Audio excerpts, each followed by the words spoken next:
Hey, Sister Kate here. Welcome back to the channel. Welcome back to the world of Pastor Joe and Sister Kate. It's very small. It's very enclosed. It's our world. They're just passing through. You're just passing through it, and it's inhabited by these brown creatures right here also in the background. I have a question to ask you. There's going to be a lot of noise with those windows, Pastor. I think you might be able to roll them up.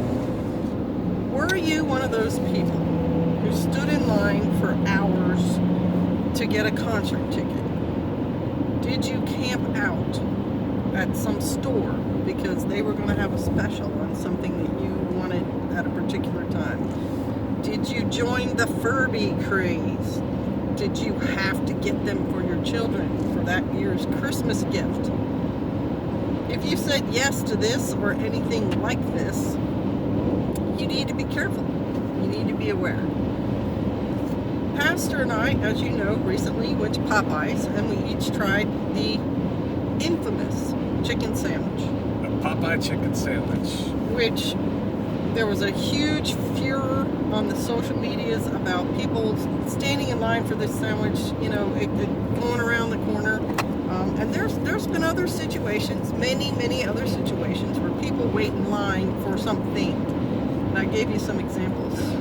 That's yours. Mine's I the thought other. I got unsweetened. Oh, you got sweet tea, did you? No, I got diet. That's probably worse. Oh, that's no fun. Yuck. Anyway,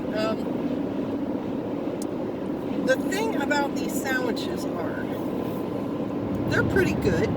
I mean, Pastor said it was, you know, the best chicken sandwich he's had.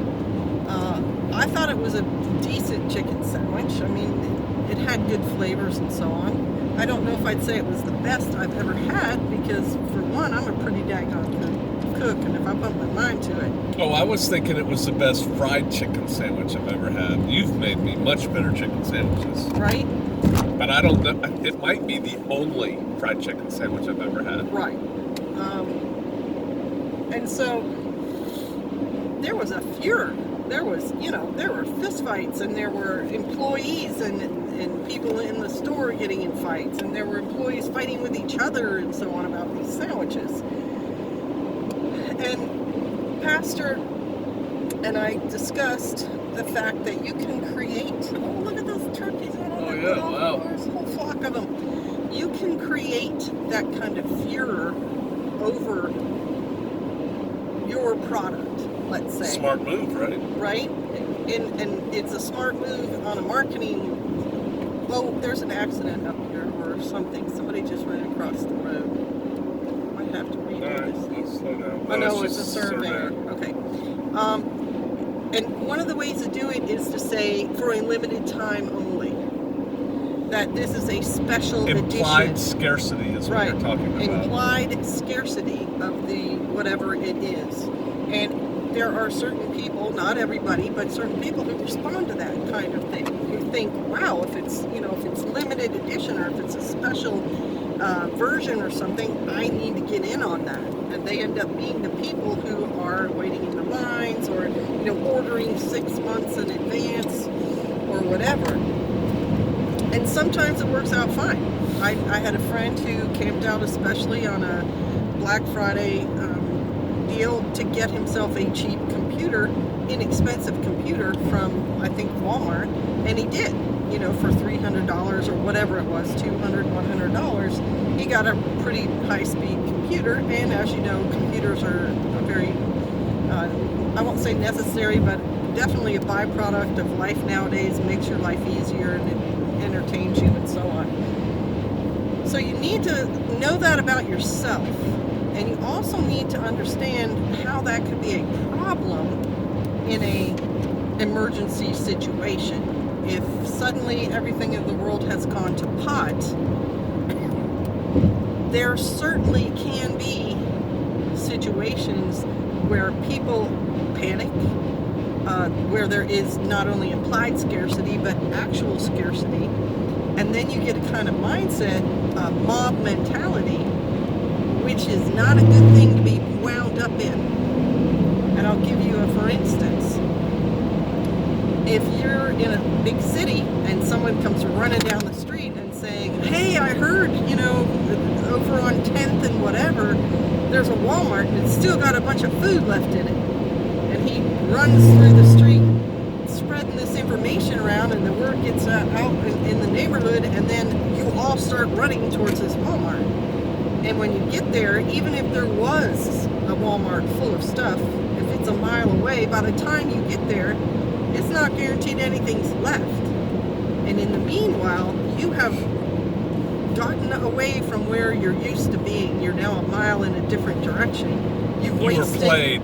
Right? You were played. You wasted all those calories getting there. You don't know what's there. Like I said, the stuff may not be there, but it could be worse. There could be a riot going on over there, or an ambush set up. So now the people who come running into this funnel to get to the Walmart are preyed upon by whoever put that word out. They were gnawed upon.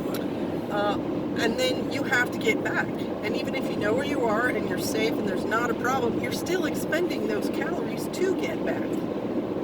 So that can be just a very typical situation. And if you think about the lemmings, I don't know if you've ever heard of lemmings, but if you haven't, you might want to look into them. They're little creatures that will start like in a little stampede, and they will all plunge off a cliff and just follow each other off. Well, mob mentality can wind up being that in the instance like I just gave you, and it can also manifest itself in other ways, like riots, like somebody in a crowd being under tension for whatever reason. You're hungry, you're stressed out, you're in fear for your life, you're not sure what's going on, and a person can cause the mob to go from where peaceful people gathered together to howling and screaming for blood, or breaking into somebody's store and just trashing it, with one person who's persuasive and a good speaker, and they are out there, they know that. They hop up on their little soapbox, their podium or whatever, and they start yelling and screaming like Hitler did, and saying, I know who's at fault for this. The mayor is the one who screwed us in all this, and we need to go down there right now, and we need to tear down City Hall. And people get worked up, and a mob thing mentality ensues, and the whole crowd rushes down to this thing. And sometimes people in that crowd are not intending to do anything, but they get caught up. Like they actually cannot fight their way out because everyone's moving in one direction, and so you're just carried along. And then when you get there, the people who are really on fire up front grab some poor office worker outside and they set him on fire, or they tar and feather him, or they throw him off the 3rd floor or whatever, and now you're part of a murder. You're part of a huge crime scene. Or if you're still there and you're not involved and there's nobody like police who are going to come rescue you, if that happens, that sometimes spurs even more murderous intent in the crowd, and you could get injured yourself, or they will continue to carry that stuff out on innocent people, and you're part of it because you happen to be there. It's bad. It's not a good thing. So if you're the kind of person who gets excited by, last-ditch sales and whatever, and you're willing to be uncomfortable, like camp out the night before or whatever, you need to be careful. You need to look at what's going on around you. You need to think about what people are saying and what they're implying, because certain words mean certain things. And to keep away from riots and mobs, because you don't want to get caught up with them. You don't want to expend your energy in there, and you don't want to wind up lost and confused and far away from home or whatever. You want to be measured and careful.